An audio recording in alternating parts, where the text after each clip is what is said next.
Welcome to Image Design students. Excited to get started on another quarter. I think that this is probably my favorite class just because of the fact that anybody can do image design and create awesome artworks like this right here. Let's talk about the objectives of today's orientation. Today you will, 1, read the rules, aka otherwise known as the syllabus. 2, you'll download GIMP. 3, you'll download the resources. 4, you'll want to make sure GIMP works. And then 5, you're going to take the orientation quiz. You must score at least 80% on the orientation quiz to proceed with the rest of the class. 6, you're going to complete a survey. So here's what our class looks like, and you're going to want to click on content to get into the lessons, and you'll notice at the very top of the table of contents, and reading table of contents when you first get a book is always a good idea to get an overview of what you've got coming. You'll see the March 27th orientation. That's what we're doing here today. You'll see there's a folder with my contact information, and there's a folder with my class schedule. You'll notice that there's a folder just to remind you that classes are held Fridays at 8:30 a.m. It's just a 30-minute class before math. And then there's a folder with Class Connect recordings. And then there is the survey that I'm going to have you take. So we'll start with clicking on the March 27th orientation folder, and you'll notice it pops open here on the right. And it says, welcome to image design. Watch the orientation video below. That's this video you're watching right now. Read the rules, aka syllabus. Open the student resources and click links. Download GIMP. Download the resources, make sure GIMP works, and take the orientation quiz. And then you'll go to the Unit 1, take the survey and the table of contents. So that is just a little bit down there. There it is, Unit 1, take this survey. So make sure you've done that as well. Let's go ahead and get started with the read the rules. So here is the read the rules, aka syllabus file. And you'll notice that it has my name, Mrs. Rachel Girot. It's French, so the T is silent and the O is long. You have my cell phone number on here. I would love it if you would pause this video and program my phone number into your phone, and you could just send me a text message that says, this is so-and-so, your first and last name. I'm in your image design class, and that'd be a great way to establish communication with me. And then you could, this is my email address, and I just want you to notice that it uses my maiden name, not my married name, so it's at rhart@Utah Virtual. And then this is the phone number for tech support. If you're ever having any difficulties uploading things to a Dropbox or something's not working properly, the very first thing you want to do is call 866-K12-CARE. They should be able to fix that problem for you or help you figure out what it is that you need to know.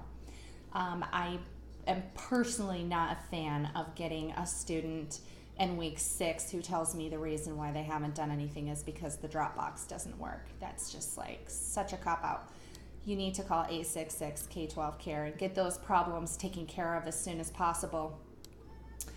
Attendance hotline. So remember, attendance is required at Utah Virtual Academy. So if you are absent, you do need to call the attendance hotline.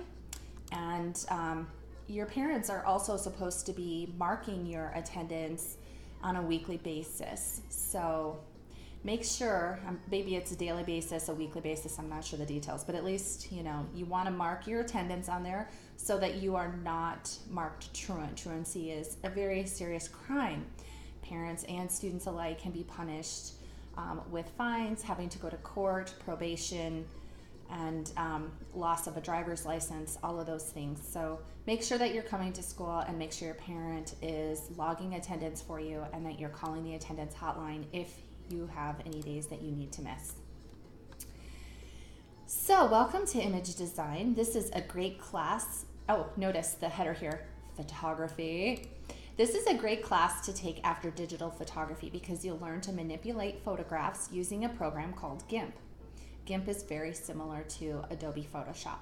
You'll have the option of using your own photographs, which is preferred, or using photographs you found in the Creative Commons. So if you click on here, it's going to take you to Creative Commons. So what you're going to do is you're going to type in the subject. So let's just say that you wanted to do an image on a tiger. And it says, I want something that I can use for commercial purposes, modify, adapt, or build upon. So if you're not planning on using it for commercial purposes, you don't need that checked. But I've got them both checked just to make sure. And then we're looking for images. So you're going to click on Google Images below. Okay, and now everything that it brings up here is what we call public domain. I can use any of these images freely. I can manipulate them. I can put them on a website. I can use them for any purpose and I will not get sued. Pretty cool, huh? Projects, you'll have 4 projects. Make sure you manage your time responsibly. Do your best work always and submit your work on time, please.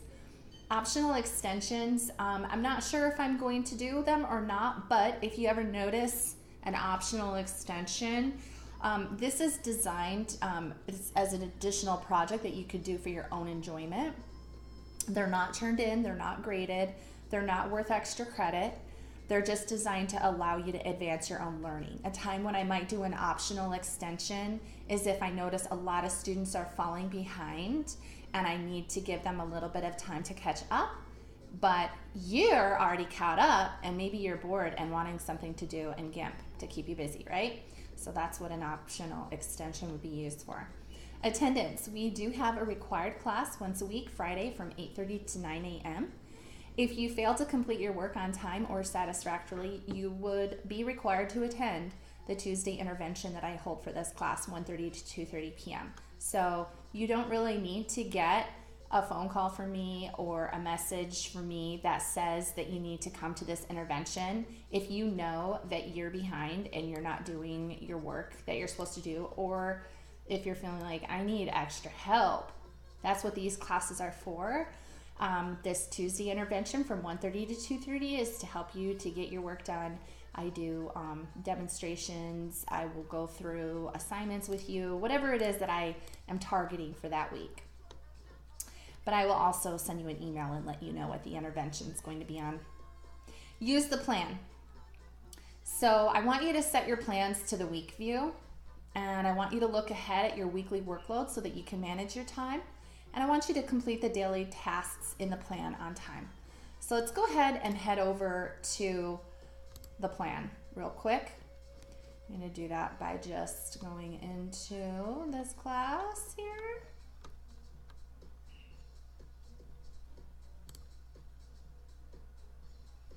And you're going to click on plan.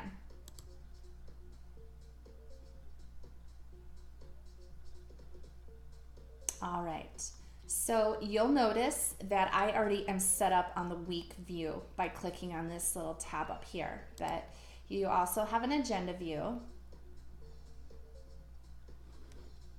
I'm not crazy about the agenda view. It doesn't really give me a big picture look at what's going on. The day view can definitely be helpful for your day-to-day tasks, and it's Sunday right now, so day view is not showing anything. Let's imagine that this is March 27th. There we go. So now that it's showing me my day view, it's showing me all the different things that are due. I put all of my assignments and everything up here in the all day format so that you can get a quick glance at what's going on. And here's the week view. So this is why I'm a big fan of the week view, because if your teachers are setting up your assignments as all day, then they'll show up right here at the top and you can just go, oh, look at it. So March 27th, I have an orientation in fine art, orientation image design, and I'm going to take a survey in image design. And you can also scroll down here and see for math. Oh, I've got a math assignment, and I can click on there and I can go more. go to your Class Connect schedule and click on Math and Intervention, log in. Okay, so it looks like that is a math intervention.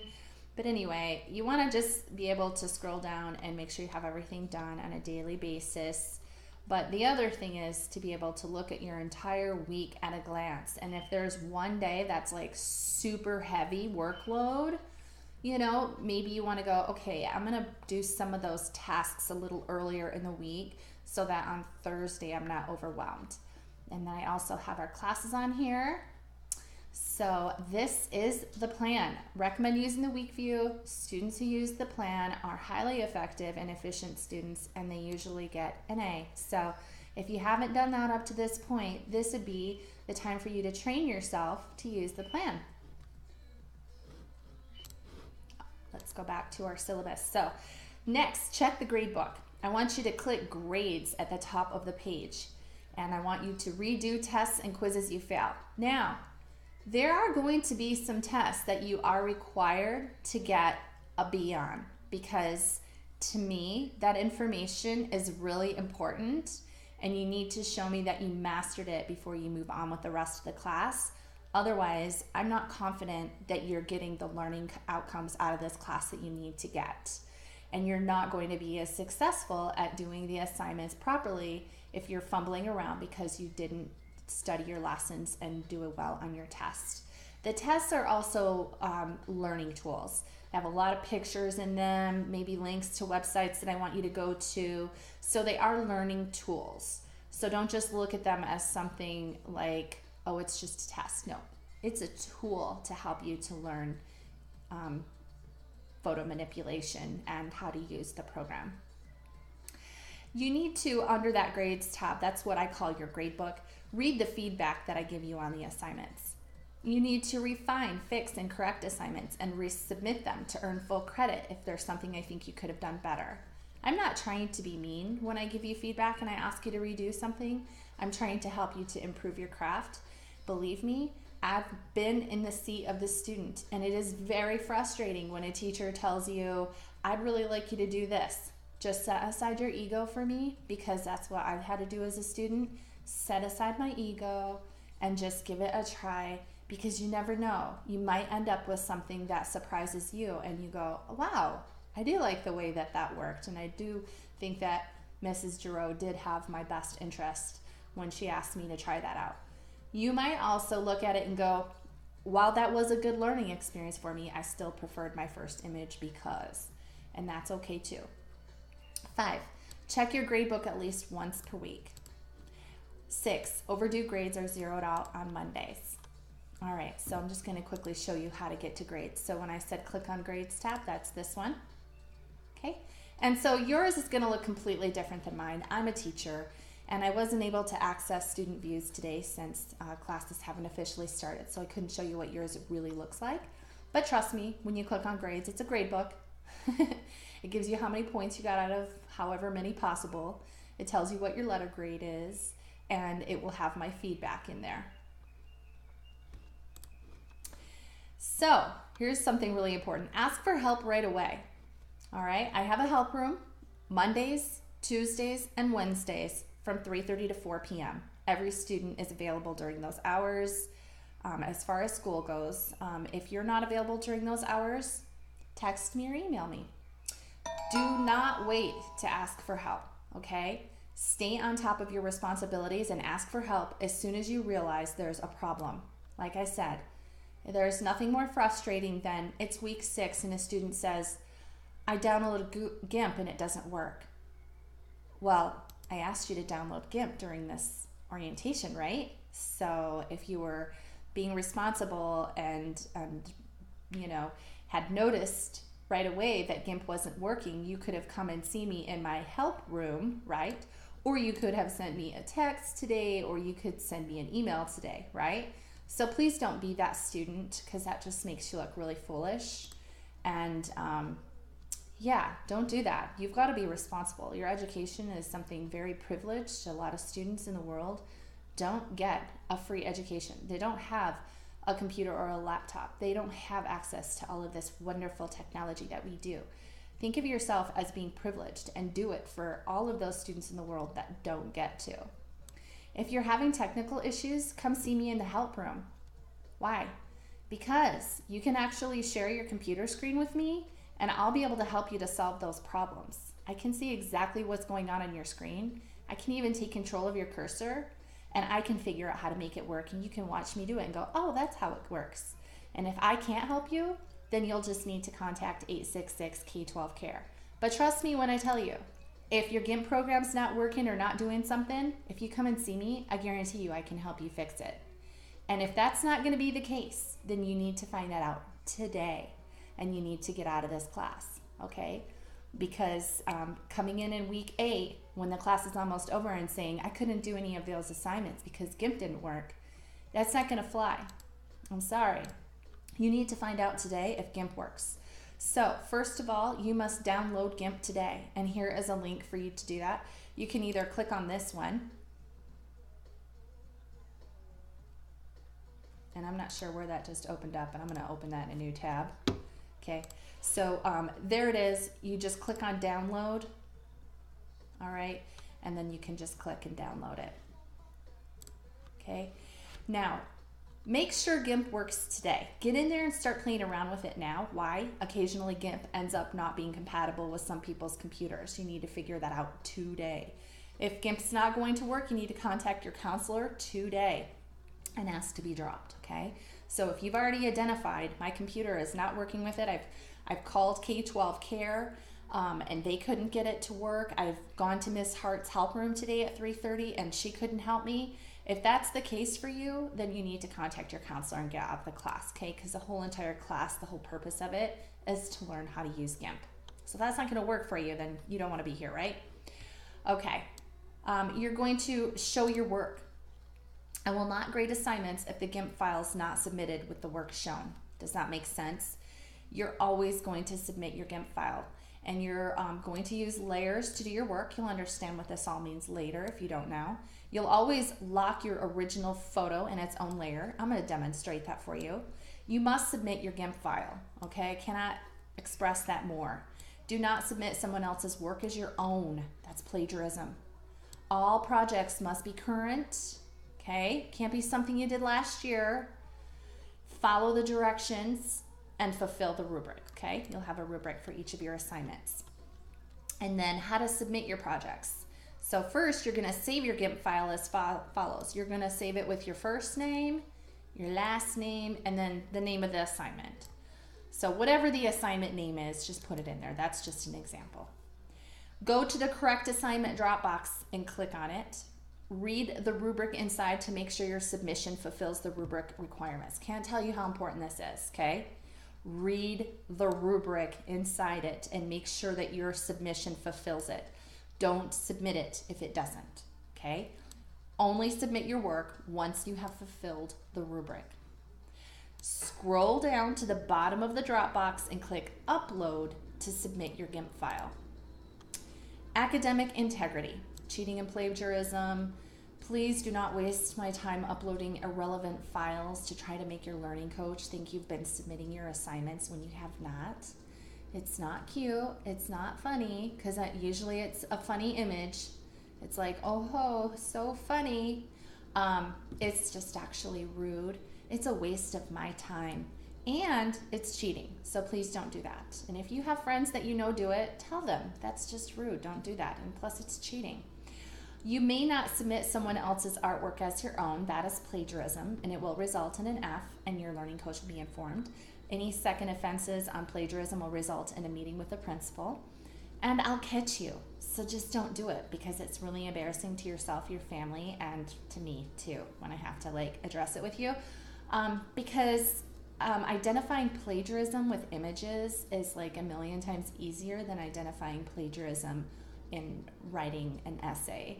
So if you think that getting caught with plagiarism is easy on an essay, imagine how easy it is on an image. Like a computer can capture an image and completely identify its source like that, okay? So don't do it.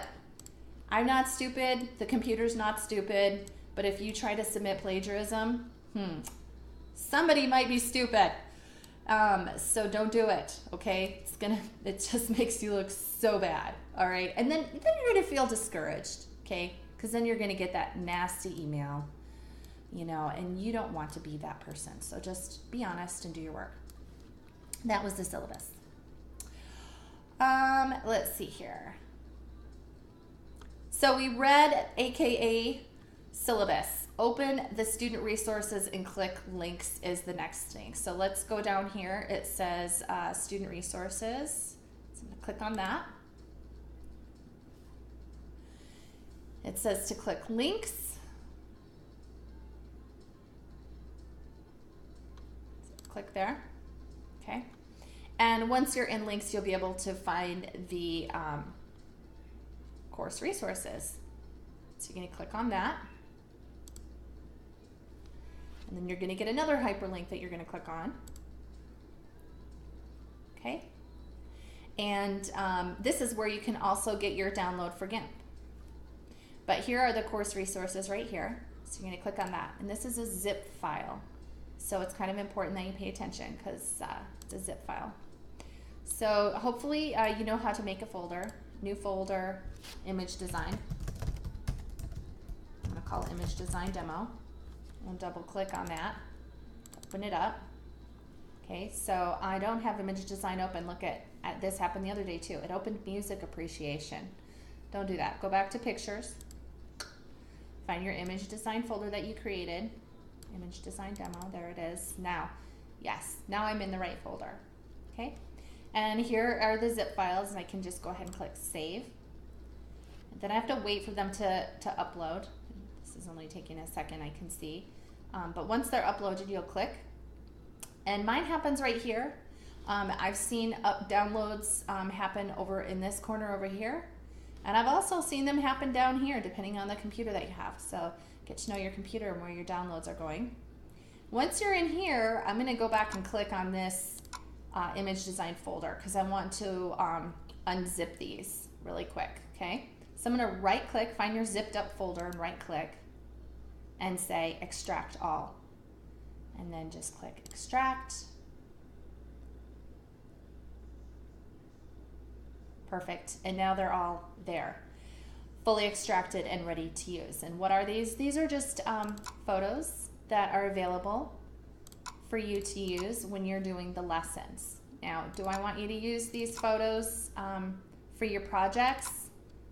Not particularly. I think I get kind of bored seeing the same thing over and over again. So if you could please use these images, yes, to do the lessons so that you can follow along with the little lady who does the videos in the K-12 curriculum. That'd be great, okay? However, when you are doing your projects, I want something original, okay? I want something that's going to be interesting to me as a viewer, and everybody else that views your images is going to want them to be interesting as well, right? And if we do a critique in this class and your artwork is exhibited in the critique, you certainly want to do your best work so that we can challenge each other to improve our craft and create maybe a little healthy competition. You can use your own photographs.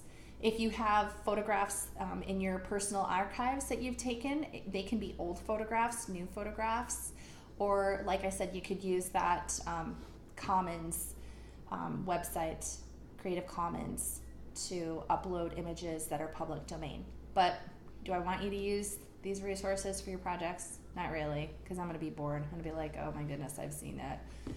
I've seen that picture a million times, right? So the next step was to download GIMP. So if you wanted to, you could go to gimp.org to do it. And then they've also got a download here for Windows and a download here for Mac. So give these a try. And do you know how to download? That's a compressed zipper folder. I just go into my downloads. It already exists. You want to replace it. This because I've downloaded it. Yes. And so you're just going to follow the prompts, okay? And you've got to keep following them. If you get done downloading GIMP and GIMP won't open and it doesn't work for you, that means that you didn't finish the entire download. you're going to want to probably try to maybe remove it from your computer and then try the download again, but this time pay attention all the way to the very end and make sure that you finish the entire download. That usually does the trick for students that say, I downloaded it, but it doesn't work. It just usually means you probably got distracted during the download process and forgot to pick up where it left off and finish it up. If you ever have any problems with that, what do? 866 K12 CARE, right? Okay, so I'm going to go back in here to my March 27th orientation. So open the students' resources, click links, download GIMP, done, right? Because you paused this video and you did those things, yeah? Okay, yeah, you download the resources. Okay, make sure GIMP works. So this is the important part here. So now that you have downloaded GIMP, you've got to make sure it works. So my GIMP start button is down here at the bottom of my screen. Yours might be over here on your desktop, or if you can't find it in those places, you can just come over here to your little Microsoft button and you can click GIMP in the search. This also works for Apple computers too. You have to go to your Finder and then click on GIMP and it will open it right up. And my GIMP is now open. You can see that I worked on a little project myself the other day. Here's my layers. Remember I was telling you about working in layers. I've got a text layer here, and this is the eyeball. If you click on that, you won't be able to see that text anymore. You can also see my other text layers, still waiting for spring break. You can see my original image that I'm working with. I can hide it. So this is what I mean by working in layers. So I want you to open up GIMP right now. Hopefully it's open.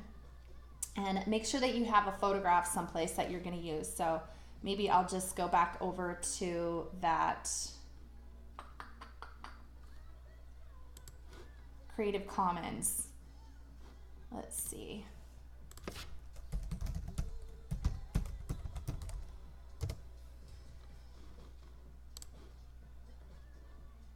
And I'm going to go ahead and put in Tiger. Or maybe I could put in UTVA. Let me see if anything comes up for UTVA. Airplanes come up for UTVA. Oh well. Here's a fun little picture of a duck.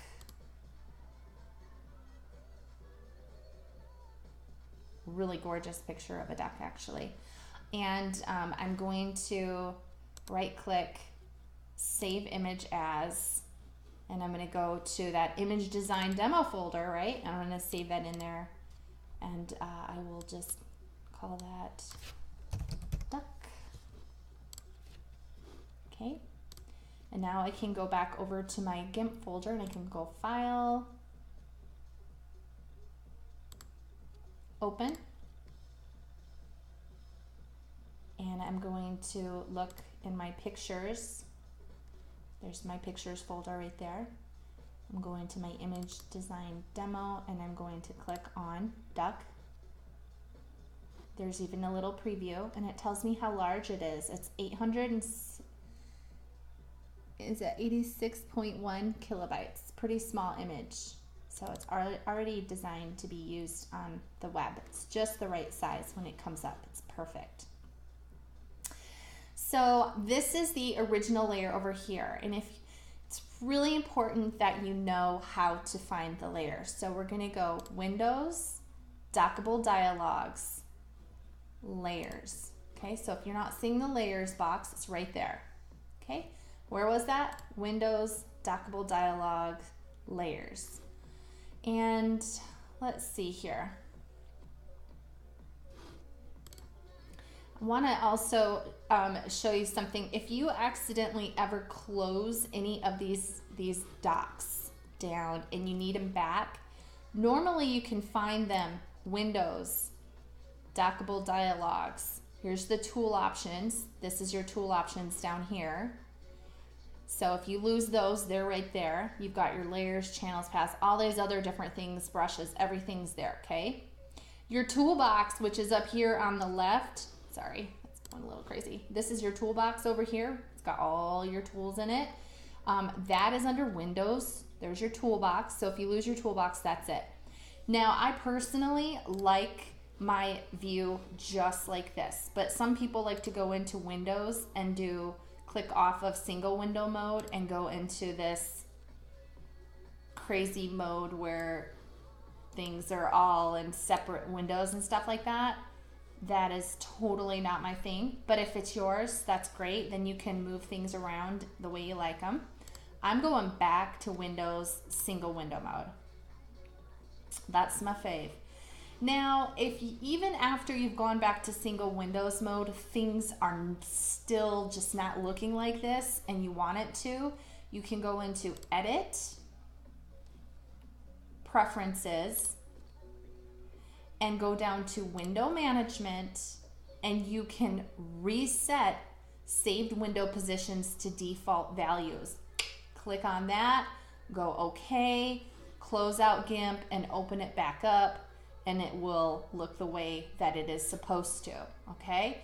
That's really important to remember. So if you ever are in a position where you're like, Mrs. Girot, I can't figure out how to get my GIMP to look the way it's supposed to, remember this orientation video. Come back to it, watch it at the 31-minute mark or 30-minute mark, and you're gonna go into Edit, Preferences, Window Management, reset window to default values, okay, and then you'll close GIMP and you'll start it again. All right, so hopefully you'll remember that. Try to get that into your subconscious mind. It's over here on my skeleton now, but I don't want to be on that project. I want to be over here on my duck project, right? So one of the things, once you get your layers open, Windows, Dockable Dialogues, Layers, you're going to right click on this layer right here and you're going to say Duplicate Layer, okay? So I've got a copy of it. Here's my original. I'm just going to double click on it and I'm going to call it my original photo. Hit enter. If you hit tab or any other button or click off, it won't save the change. And I'm going to lock it. That's what that means when that's locked, and I'm going to hide it. Okay? So I've got the original photo that I started with. And then you're going to do something snazzy, right? You got to click on the layer that you're working on. If you're down here and I'm trying to do stuff like, let's say I grab my paintbrush and I go, you know, I'm going to double click on that, and I wanted to paint that duck my school colors, so I'm gonna paint it purple. Look at, there's the color. I can move this around. Okay, and click OK. I'm actually gonna quickly hit Save As, and I'm gonna name this Duck, and you'll notice the extension .xcf. That's supposed to be there. That has to be there. Don't delete that. You could change the name if you wanted to. Let's go ahead and change it, yeah, because I wanted to demonstrate. You're gonna save your files as Rachel Girot, and let's say that this is my project 1 colorize. I'm just trying to set a good example here. So yeah, let's say this is my project. I'm saving it with my first and last name and the name of the assignment. Make sure it's in your image design folder and click save. All right, so the reason why I saved all of a sudden is because my GIMP started to freeze up and nothing was working. I clicked OK and nothing happened. Well, that's going to happen. Try not to get frustrated. Just click save, save, save, save, save. Constantly saving. And all of a sudden everything works again. So let's say I'm in the wrong layer. I'm clicked on the original layer. It's hidden, it's locked, which means I shouldn't be able to do anything to it. So I grab my paintbrush over here, right? And whatever's in this foreground swatch is what it's going to paint with, okay? And let's say I come over here and I'm like, oh, I'm trying to paint. Nothing's working. Maybe my brush size needs to be increased. I'll increase my brush size. No, nothing's working. How about my opacity? You know, set it 100%. I should be able to see it. I can't see anything. Well, look over here and go, oh, I'm in the wrong layer. I'm such a silly duck. All right, now let's see what happens when I click on the right layer. Can I paint now? It's not locked. Oh, well, look at that. Yep, I sure can. Now I can paint my duck. Woohoo, that's awesome. Beautiful. I'm gonna hit Control Z. Control Z undoes. Control Y redoes. Control Z undo. Control Y redo, Control Z, undo. Now, let's say you're working on something really tedious. You want to zoom in. Here's your zoom button. All right, you're gonna click and it zooms in. Real nice for you. You like that? If you want it to zoom out, hold down the Control button and then it'll zoom out when you click. I'm gonna zoom back in. I'm working on something real tedious here. I'm gonna be painting. I'm gonna click on my paintbrush. Okay, and here's my tool options. And I'm gonna change the opacity on my toolbar. I just got an idea. I mean, this is just off the cuff, guys. That's what using GIMP is all about. Just like, oh, I just got a random idea. What happens if I make my paintbrush a little bit transparent? What kind of effect will I get? Let's see. Oh, I like that. I can still see the actual duck feathers underneath. That's pretty cool. I'm gonna try and decrease the opacity a little bit more and see what I like better. Oh, which one did you like better? Oh, I think I definitely liked it when I could see more of the feathers. So I'll say, okay, I'm just gonna hit Control Z once and twice, and now I got rid of both of those moves. And now I can go ahead and I'll just go over the whole duck. Now, do I want to do the whole duck? I'm just clicking and holding my finger down as I paint. Do I want to like do this and finish the whole entire duck? What if I get the whole entire duck finished and all of a sudden I go outside the lines? What happens when I hit Control Z? Oh, I have to start all over from scratch, right? So do a little bit at a time and then lift your finger up. Do a little bit at a time, lift your finger. Do a little bit at a time, okay? Don't do it all at once. Well, you might be getting an effect you don't like. Maybe you find you have to do it all at once, otherwise it doesn't turn out the way you like it to. But just remember that when you make a mistake, it's gonna go back the whole entire way from when you had your finger holding it down. So maybe you wanna, be really careful about not going outside of the lines if you're doing a really long brush stroke. Let's hit Control Z, because I would have had to have undone that whole entire thing. Now when I just did little strokes, I could just undo a little bit at a time. All right. So you've learned how to zoom in, you've learned how to do paint, you've learned how to change the color of your paint. Cancel, I'm gonna say, cancel, there, it's working. You're gonna have to learn how to crop.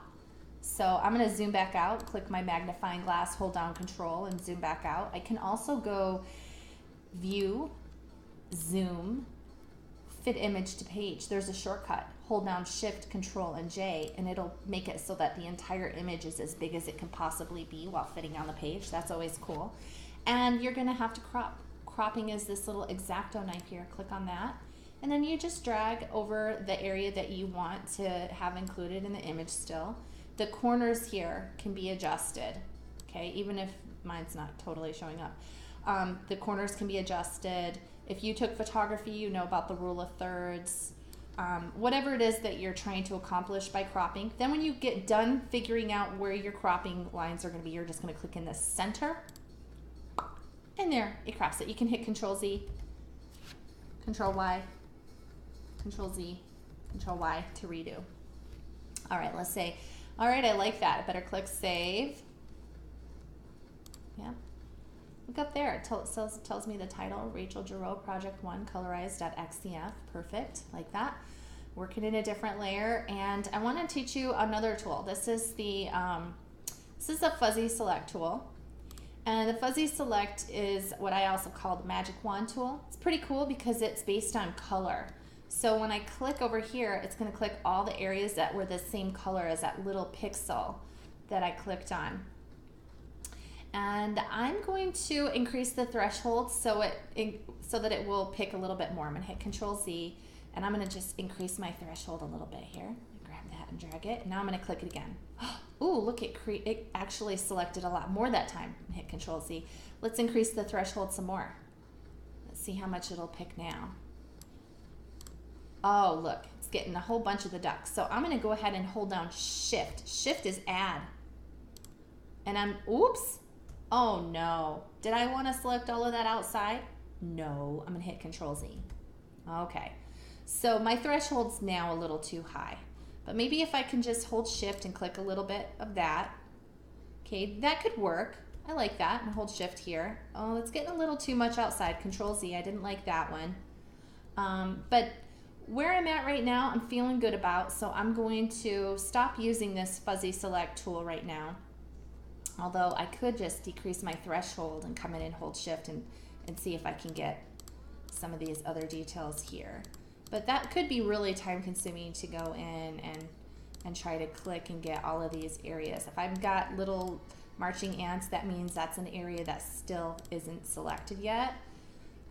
Though I can still, you know, go in and certainly click away, click away, click away, click away, and try to select all these areas. And at this point in time, you might be thinking, Mrs. Girot, why are you even bothering doing this? Because you're going to have to be able to do this for your first project, colorization. So I've kind of gotten to the point where I've done all I can with my fuzzy magic wand. I'm going to go and use my lasso tool and click save. I'm going to grab this lasso tool. It's also called free select. And I'm going to zoom in before I wrap that actually. Let me get in a little bit closer so I can see the details. Now grab your lasso. Okay, so I'm holding down shift and I'm just gonna draw a little lasso around all of these spots that didn't get selected before. See how I had that little round yellow ball? You gotta end there. So what am I doing? I'm holding down shift because I'm adding these little dots to my selection, and I just click, hold, and drag my lasso around all of this stuff that I actually want. There, now all of that's part of it. There's a little bit up here. I can zoom in and get really close to the edge there so I don't go too far over. And then what if you want to get rid of stuff, like all this stuff in the water I don't want? Hold down control. Control erases. So I'm just gonna go around the base of my duck, and I'm going to get rid of all of this stuff that it selected in the water reflection. There, now that's all gone. Perfect. I think that these feathers are actually part of the duck, so I'm going to go back and I'm holding down shift, and I'm going to add those. Okay, I'm going to add that. Hey, this is looking pretty good. This little dot here I need to add. Might not have quite captured it. Try it again. A little bit here I need to add. Maybe control, a little bit here. Do I need to get rid of that reflection? Yes. Okay, got a little more here I'm gonna add over here. I'm gonna go right along the front of the duck. Remember, you have to end. Good, shift to add. I'm gonna add the eyeball. This is great, and I've got some places up here that aren't exactly fully selected. Gonna get the rest of that nose. So you can see there's like a time and a place when that magic wand would be really helpful when you have a lot of contrast, and it would be really easy to just select one color, right? But when you have all these different colors all over the place, maybe, you know, the fuzzy select's not the best tool. I'm gonna zoom back out. Click save. Okay. Oops, hold control to zoom out. All right, so let's say I want to change the color of the duck. I'm gonna click on colors, and I'm gonna click on colorize, and notice it changed the hue or the color of the duck. And I'm just gonna slide it up, and look at all these different hues on that side of the little slider, and now I can slide it down and look at all of the hues on that side. That's very cool. So you can change the color of your duck to something more imaginative. You can change the saturation, that's the intensity of the color. To desaturate, turns it black and white. It actually removes all of the color. Okay. Now, if you've got this little preview button checked, you're able to see your changes. But if this button's not checked, then you're not going to be able to see those changes, okay? Sorry, it's just Wanted to show you what it looked like. When that's not on, I can move the sliders around and nothing's going to happen, right? So it's real important to make sure you have your preview on. And I have to just get to save first before it'll let me do that. There we go. Remember, if something's not functioning, just save. Okay, so if I wanted to change that duck to that color, I'll just go ahead and click OK. Might not let me. It's using a lot of the computer's memory. Let's see if it's gonna let me. Okay, I got it to work. Now I'm gonna go up to colors, brightness, and contrast. Brightness and contrast is so important, okay? Look what happens when I adjust the contrast. Notice my preview box is checked. Look at the difference. It's creating bright whites and pure blacks, okay?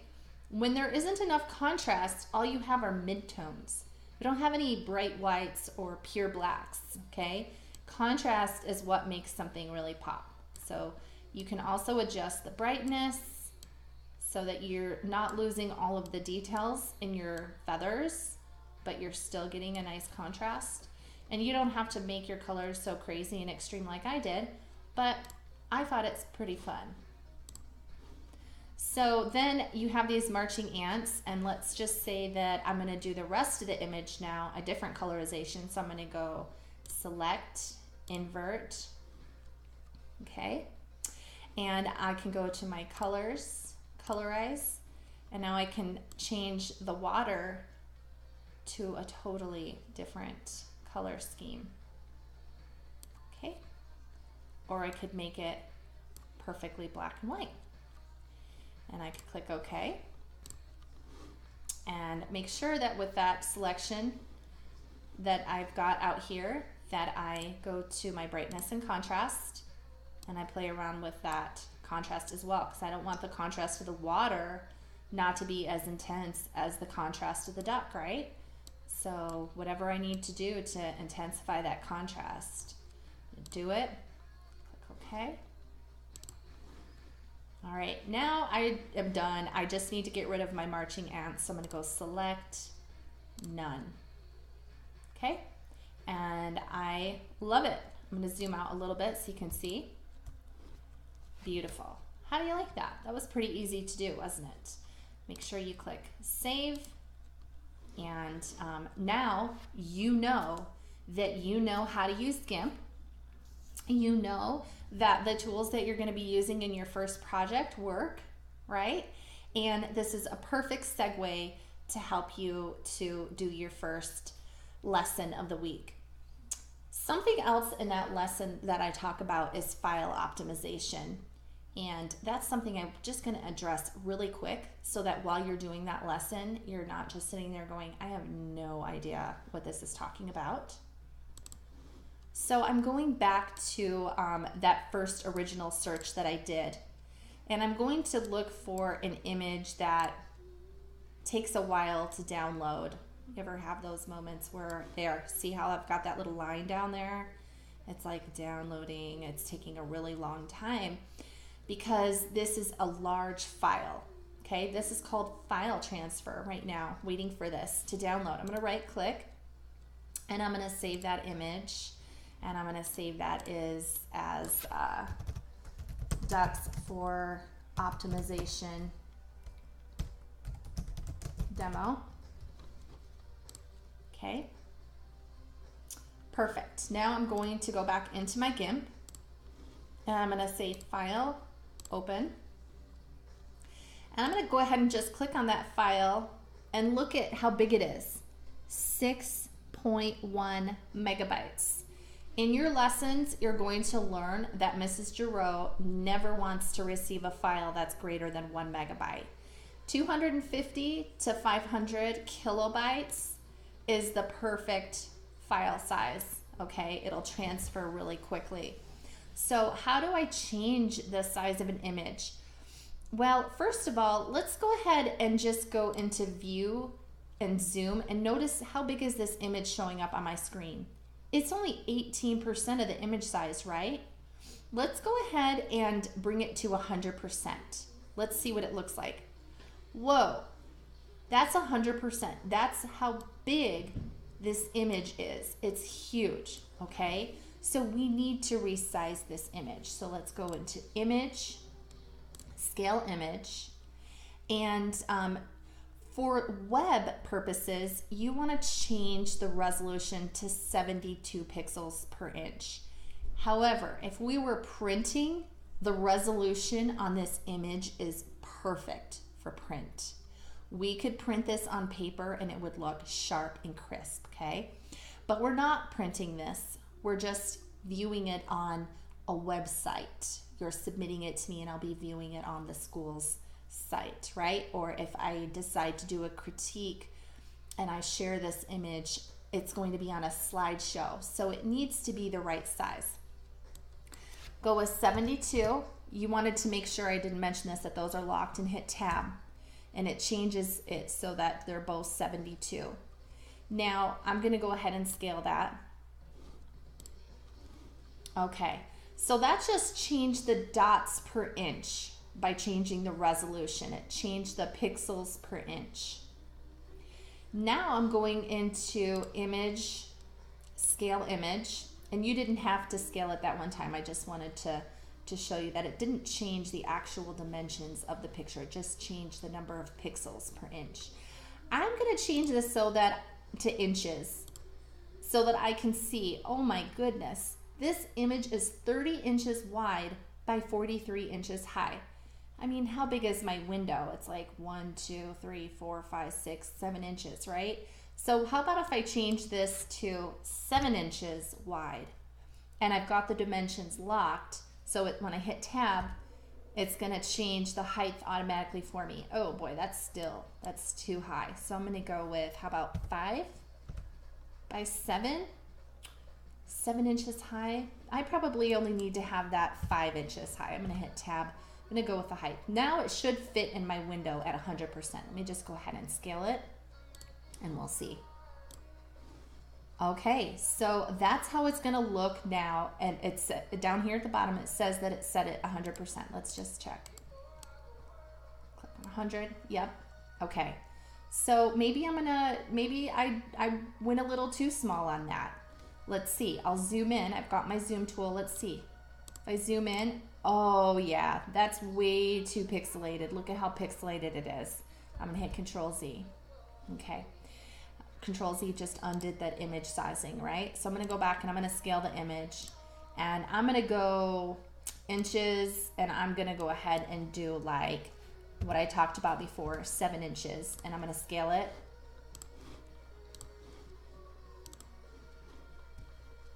And now I can hit Control Z, Control Y. There we go. That's what it looked like before, and that's what it looked like after I adjusted the contrast. Look at what a huge difference contrast makes. At first, it looked like it was a great image, didn't it? Whoops, I just hit something that made it close. Okay, Control Y. And now all of a sudden, when you see how much those colors could actually pop, makes you realize, wow, there was some work I could have done on that image, wasn't there? So click Save. Okay, you're done. You saved it, and now you're gonna export it, okay? Exporting means I'm taking it out of GIMP, and this is where the second part of file optimization happens. That first part of it was when I changed the resolution to 72 since I wasn't going to be printing it, and now I'm exporting it. Why do I want to export it? Because in order to view it on a website or to be able to attach it to an email and let somebody else open it, or to submit it to the Dropbox to a teacher and they can open it and see what you've done, it's got to be a JPEG, because that's the universal file extension for pictures. The .xcf means that it's a GIMP file. I don't know very many people that have GIMP running on their computer, right? So you don't want to be sending and file transferring GIMP files. You want to be sending JPEGs, okay? So this is just for sharing. Do you have to turn in the .xcf file to me? Yes, exactly. You need to turn that into me because that is me getting to see your work, right? So you're just gonna make sure that that says JPEG. If it says PNG, backspace, and go JPG. The other thing, if you're not sure what the file extension is you can come down here to the very bottom, okay, not here, over here with this little plus sign, and click on that, and it will give you all of the different types of file extensions that you could save it. So you can click on JPEG and then click export. When you click on that, it automatically changes the extension up here for you. And you'll click export. And oh, it says that this demo.jpg already exists. Do you want to replace it? And I'm gonna say, yeah, I want to replace it. And now I have a little bit of a problem here because I can't see my image over here. I can't see the duck, and I need to be able to see it. So I'm gonna cancel this. Cancel, and I'm gonna move this over. I could even move this over. I need to be able to see the image. This is super important, okay? In fact, one of the other things that you could do, I'm just gonna cancel this altogether, is you could zoom in a little bit too, to make sure that you're really seeing it, okay? Now I'm gonna go into my file, export as, slide this over to make sure I'm seeing it. I've got it as JPEG, and I'm gonna click export, replace, and this little box is gonna come up. This is optimization. First of all, click on show preview in image window, okay? And look at, it gives me the file size once I've clicked that. And it says it's 462 kilobytes. Did Mrs. Girot say 250 to 500 is fine?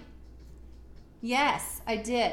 It's at 98% quality. Can I afford to go up to 100?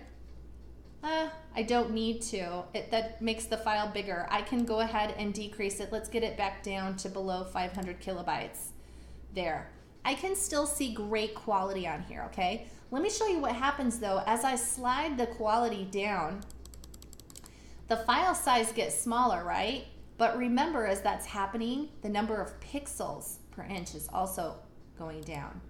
So how low can I go before this doesn't look good anymore? Tell me when to stop. Tell me when it looks super pixelated. Oh, I'm starting to see. It'll break apart.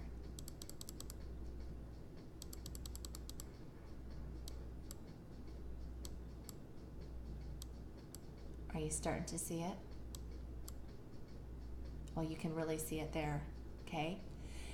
This is where you do not want to be, okay? Don't just randomly grab the slider and decrease the quality. Pay attention. You still need to have enough quality that it looks sharp. It's still looking a little, you know, it's not looking as sharp as it could. So I'm gonna take it up, you know, I'm gonna get it above 250. I wanna make sure there's some good quality. Can I afford to go that low? I can. I can afford to go to 95% quality. I can afford to go to 97% quality. I can even afford to go to 98% quality. It's still a small enough file. It's gonna open up quickly. So now I'm gonna go ahead and click export. All right, perfect. And now when you go into your computer, okay, and you go into your image design folder, you'll notice that you've got your ducts for optimization.xcf, and that's a GIMP file. I can only open it with GIMP, right? But I also have my ducts for optimization JPEG, and I can open that and I can view that as a picture on my computer. I can right click, I can copy that and paste it into an email. I can upload that file to a web page. I can upload it to my blog and everybody will be able to see it.